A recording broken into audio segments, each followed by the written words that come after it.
on the Islamic State and the effort to defeat them. We are joined now by Kamran Bokhari. He is the co-author of the book Political Islam and the Age of Democratization. Thank you so much for being here. How do you basically take this conference of 25 nations in Paris and turn rhetoric into action in terms of fighting IS? It's quite a challenge because, as you've been reporting, the main player that's been helping the United States fight IS in Iraq is excluded, i.e. Iran. And there's a reason. Part of it is that the Arab states led by Saudi Arabia do not want Iran having a big role in the international effort against IS. And secondly, because the United States efforts in Syria rely on local actors, i.e. the quote-unquote moderate Syrian rebels, to the extent that they are moderate, are anti-Iranian actors. So there is a divergence of interests once you cross the border from Iraq into Syria. Well, let's talk a little bit more about the moderate Syrian rebels in just a moment. But first, I want to talk to you about the airstrikes in Iraq. We just heard that there's one that's taken place near Baghdad. How important are they, and will they work if there are no strikes in Syria? Well, at this point in time, I think that we need to look at this in stages. Clearly, in Iraq, you have a political system that pretty much everybody agrees upon is the way forward. In other words, the newly elected government of Prime Minister Haider al-Abadi that's still being formed as we speak. And the idea is to bring the Sunnis into that government as a solution and as a way to fight IS.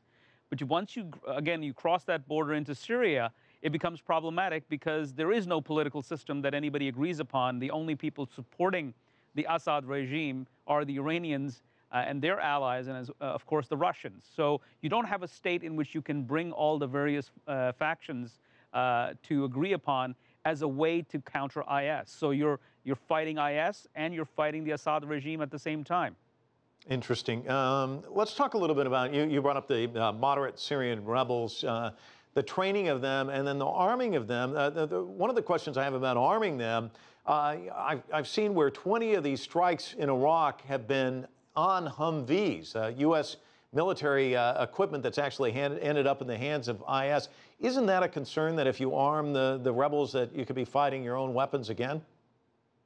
Indeed, it is. And it is for this very reason that the United States has not supported thus far in any substantive way the Syrian rebels because of the fear that it could fall into the wrong hands. And those fears were not unfounded, as we're seeing now that IS emerged as the biggest rebel force, taking advantage of the civil war and the regional sectarian conflict. And again, the fluidity between the various rebel groups is as such that, you have Salafist jihadist groups that don't like IS right now. But, given the fluidity, who is to say where one group will be, 6 months from now once the fighting begins? So is it the wrong move to arm them? I don't think that it's necessarily wrong, but the biggest problem is that how do you arm and then keep a check on who is being armed and what are those arms being used to, and is there a spillover effect? You talked about the political dimension of this, about Iran not being invited to this Paris conference. Can the coalition function well without Iran? And I know that there's all these moving parts, but aren't they going to be a key player in that region?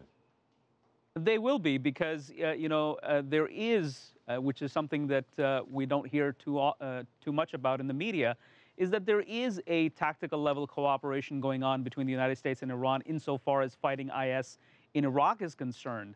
I mean, clearly, the United States is relying on actors that are pro-Iranian or aligned with Iran, i.e. the Shia and the Kurds.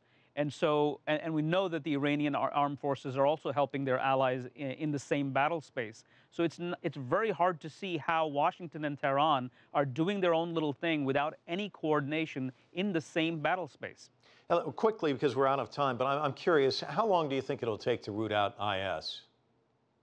We're probably looking at a multi-year effort here just to root IS. And then the overall problem, it's probably looking at, a decade at least, if not a multi-generational problem. All right. Thanks so much.